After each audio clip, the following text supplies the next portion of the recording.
Vote মিটতেই পান্ডুয়ায় bulldozer, গৃহহীন বহু মানুষ। বিধানসভা নির্বাচনের আবহ শেষ হতেই হুগলির পান্ডুয়া রেলপার এলাকায় শুরু হলো রেল উচ্ছেদ অভিযান। রাতের অন্ধকারে বুলডোজার নিয়ে নেমে পড়ে রেল কর্তৃপক্ষ, যার ফলে মুহূর্তের মধ্যে গৃহহীন হয়ে পড়েন বহু পরিবার। স্থানীয় সূত্রে জানা গেছে, নির্বাচন ঘোষণার আগেই রেলপাড়ের বাসিন্দাদের উদ্দেশ্যে উচ্ছেদের নোটিশ জারি করা হয়েছিল।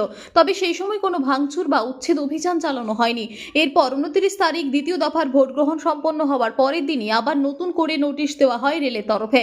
নোটিশে জানানো হয়, মাত্র একদিনের মধ্যে রেলপাড়ের বস্তি এলাকা খালি করতে হবে। এই স্বল্প সময়ের মধ্যে অনেকেই তাদের দোকান ও ঘরবাড়ি খালি করে দেন, কিন্তু বহু পরিবারের পক্ষে বিকল্প আশ্রয় খুঁজে পাওয়া সম্ভব হয়নি।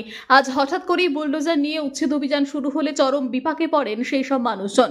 ঘরবাড়ি ভেঙে যাওয়ায় তারা একেবারে আশ্রয়হীন হয়ে পড়েছেন। বহু মানুষের চোখে জল, অনেকে রাস্তায় বসেই প্রতিবাদ জানিয়েছেন।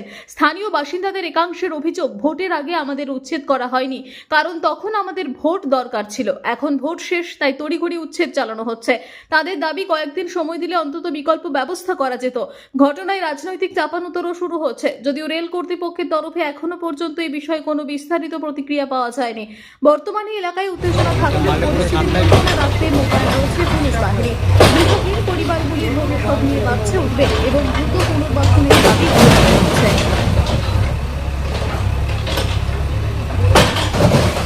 ঠিক আছে, রাখুন।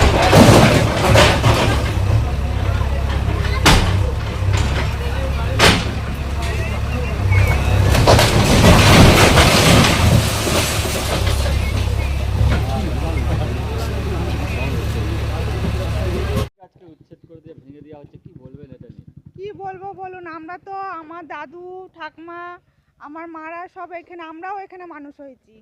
আজকে হঠাৎ দুবার নোটিশ দিয়ে গেছিল, আমরা জানি ভাঙবে না, মনে হয় রেলের জায়গা, রেল অতটা নিয়ে নিয়েছে, আমাদের একটু ছেড়ে দিয়েছে থাকার জন্য। আজ থেকে তো আমরা এখানে নেই, বহুকাল থেকে। এবার আজকে হঠাৎ দুদিন টাইম দিয়েছে, 50 বছরই হয়ে যাবে। 50 বছরই, তার বেশি তো কম না। আমরা যেটুকু, আমরা ছোটবেলা থেকে এইখানেই জন্ম, এখানেই মানুষ হয়েছি, এইখানে আমাদের গ্রামে হয়তো আশেপাশে বিয়ে শাদী হয়েছে, কিন্তু এই দুদিনের সময়ে তাড়াতাড়ির মধ্যে ভেঙে দিচ্ছে। এক সপ্তাহ টাইম দিতে হতো, মানুষ তো ভেঙে তুলে নিচ্ছে, তার মধ্যে দুদিনে জিসিবি ঢুকিয়ে এরকম ভাঙাটা মানে খুবই, মানে একটা সাধারণ ভালো লাগছে না। মানে ছোট ছোট বাচ্চা নিয়েও তো বসবাস বাচ্চা করে। নিয়ে এটা রাস্তায় আজকে রাতে হঠাৎ দুদিন টাইম দিয়েছে।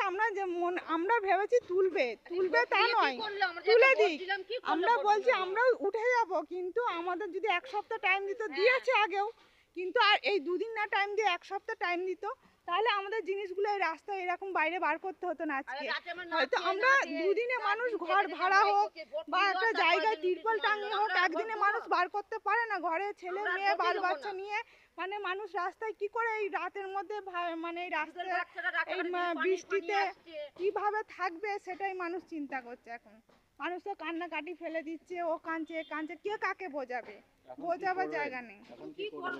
এখন তো এই তো জিনিসপত্র পড়ে আছে দেখুন। হ্যাঁ, এখন তো রাস্তায় আপাতত এখনো ঘর পাওয়া যায়নি, দুদিনে ঘর পাওয়া যায় না। হ্যাঁ, আর আমাদের এখনো ঘরবাড়ি তৈরি করিনি। হ্যাঁ, মানে এইখানেই আমাদের এইটুকু সাহারা ছিল। এবার তার মধ্যে এখন দেখা যাক সরকারে কি করে। এখন একটাই মানে ওরা বলছে যে রেলের জায়গা ছাড়তে হবে। কি নাম?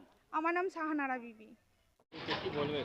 কি বলবো, সাধারণ গরিব মানুষের ক্ষতি হলো, তারা করে খেত, তাদের যা এখন অবস্থা, মানে কান্নাকাটি, ওখানে গাদা মেয়ে ছেলে ভাগারপাড়া, মানে ওখানেও কান্নাকাটি চলছে। সাধারণ গরিব মানুষ, একবারে রোজ খেটে খাওয়া মানুষ, এরা কোনো জায়গায় নেই, এদের কিছুই জমি জায়গা কিছু নেই, একদম বাস্তুহীন, মানে ওদের একদম একদম লাচার লোক। তার জন্যে সরকার এখন তো এলোই না, তার আগেই মানে এই অবস্থা রেজাল্ট, মানে সাধারণ গরিব মানুষের খুব ক্ষতি হলো। যে ক্ষতিটা, এটা কারোই ভালো হবে না, ওপরওয়ালাও ভালো করবেন, এটা ঠিক হয়নি, একদম খুব খারাপ হয়েছে। সাধারণ গরিব মানুষগুলোর জন্য করা হোক কিছু, এটা সরকারের কাছে আমার আবেদন থাকবে। কত বছর ধরে দোকান ছিল এখানে? কেন অনেক, মিনিমাম আমরা বাচ্চা থেকেই দেখছি, আমাদের বয়স 48 বছর, তাহলে আমার বাপেদের আগে থেকে ছিল, তাহলে মিনিমাম ধরুন এখানে 50 বছর 55 বছর ধরে ছিল। এখন কি করবে? কি করবো এখন দেখা যাক, মানুষের কথা মানুষ লড়বে, মানুষ একত্র হবে, মানুষের সরকার মানুষের জন্যে, তাতে কেন্দ্র সরকার হোক রাজ্য সরকার হোক, যাই আছে মানুষের জন্য আছে। এখানে মানুষ ছাড়া কিছু হয় না, মানুষগুলো অসহায় হলো, আর কি হলো, আর কিছুই হলো না। বাচ্চা বাচ্চা এখন কোথায় থাকবে, সব বেঘর হলো, ভোট মিটতিয়ে এরকম পদক্ষেপ কি বলবেন এটা নিয়ে? ভোট নিয়ে কি বলবো, এখন এই পলিটিক্যাল যা হলো মানে তাতে ভোট মিটলো আর 2 তারিখেই হলো। 2 তারিখেই মানে ভেঙে দিতে হবে সাধারণ গরিব মানুষ, তাদের কিছু নোটিশ ফোটিশ 2-1 টাকা একদিন দিয়েছে, তার একদিনের মধ্যে 2 তারিখের মধ্যে 1 তারিখে নোটিশ, 2 তারিখে ভাঙা। খারাপ হলো, যেটা হলো ঠিক হলো না, এটাই বলবো। আর কি বলবো, সাধারণ মানুষ বিচার করবে। কিসের দোকান ছিল আপনার? আমার কিছু দোকান ছিল, আমার একটা দোকান করেছিলাম, তাও আমার দোকানটা মানে জমির মানে ওখানে জমিটা আমাদের বায়না করা আছে, রেলের মধ্যে নেই, হয়তো পড়লেও অল্প পড়বে, কিন্তু আমারটাকে উল্টে দিল। এটা কেউ করে বা আমাদের মানে বিরোধী, সে করিয়েছে, সে করিয়ে যদি লাভ হয় তাহলে সে করাক, আমার কিছু হবে না। আমি মানুষের জন্য নেতা, মানুষের জন্য যা আছে সব মানুষের জন্য, এখানে কারো কিছুর জন্য নেই। কি নাম আপনার? নূর মোহাম্মদ। আমি এখানকার পঞ্চায়েত মেম্বার আগেও ছিলাম, এখনও আছি। মানুষ আমাকে জনগণের প্রতিনিধি করেছে, যা লড়বো মানুষের জন্য লড়বো। এটা আমার খুব খুব খারাপ লাগলো যে এরম মানুষগুলো অসহায় হয়ে গেলো। এই মানুষগুলোকে তো এত এত লোককে টাকা ওপরওয়ালা দিয়ে রেখেছে, এরাই তাহলে কোনো জায়গা কিনে এদের বসিয়ে দিক। অনেক পুঁজিপটিরা আছে, খালি মুখে বললে হবে না কি আমি নেতা। মানুষের জন্য করতে হবে, মানুষের ভালোর জন্য চাইতে হবে, তবে নেতা। তাদের যে টেবিলটাই হোক সব মানুষের জন্যে, সব মানুষের জন্য। এই মাসুম বাচ্চা ছোটো ছোটো বাচ্চা ওখানে কান্নাকাটি করছে, কেউ কাঁথা নিয়ে ছুটছে, কেউ লেপ নিয়ে ছুটছে, কেউ অমুক নিয়ে ছুটছে, টাইম নেই। কি করবে বাড়ি মানে মহিলারা এখানে ওখানে পালাচ্ছে। এই বলে আমি আমার বক্তব্য শেষ করলাম। কি নাম আপনার? মানুষ, আমার নাম নূর মোহাম্মদ।